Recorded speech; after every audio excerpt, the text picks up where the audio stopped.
Sun's Peter Schmuck, who covers the Orioles on a daily basis. Give us a little bit of an update on Adam Jones, please. Well, Adam Jones scratched from the lineup again today. You know, Adam's been having that bulky hip, and you know, you look out the last few days, he's been scratched, Tom, obviously 2 days in a row. We're talking about a situation where the field has been wet, damp. We've had it seems like every home game for the last 2 weeks, it seems like there's been threatening clouds, and I just don't think the Orioles really want to take any chances at all with Adam Jones. Put him out there, he slips on that wet field, and you're right back where you started from.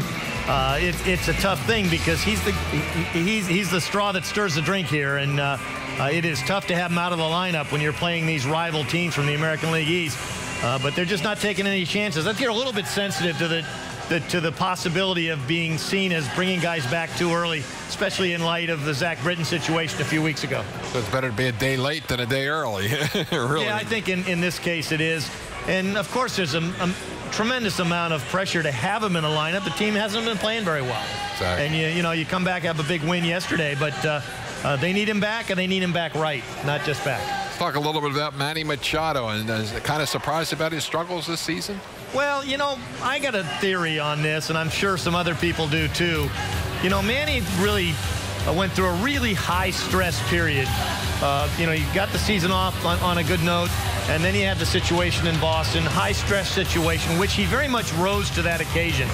You know, the guys were throwing at him. He was responding with big home runs. But you got to wonder if a young player like him, that's going to take its toll at some point. I wonder if he's a little bit fatigued mentally.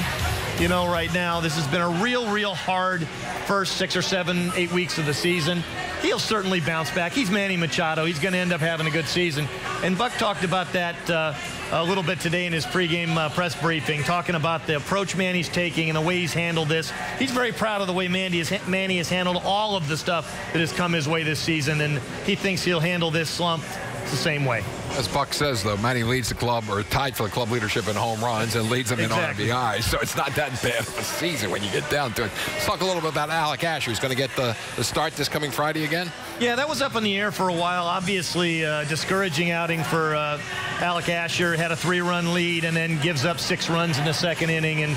And then Ubaldo comes back and pitches 6 innings, gives up 2 runs. So it kind of throws this whole situation back in confusion. You know, who do you start, Ubaldo or Alec Asher? I think Buck made in my mind, really the obvious decision. You can't hold 1 inning against a guy that's pitched well for quite some time here since coming to this organization. So I think he deserved another chance to start. I don't think he will stay in the rotation if he doesn't come through this time. How about the Orioles in the American League East now? They're 18 wins and 10 losses for the season. They're in the pennant race because of that. Well, you certainly have to hope that the American League East rivals will be an elixir after going 3-13 during that period and really not playing very well at all against those 2 division leaders from the other divisions. And so far, so good. I mean, yesterday they win a tough 1-run game.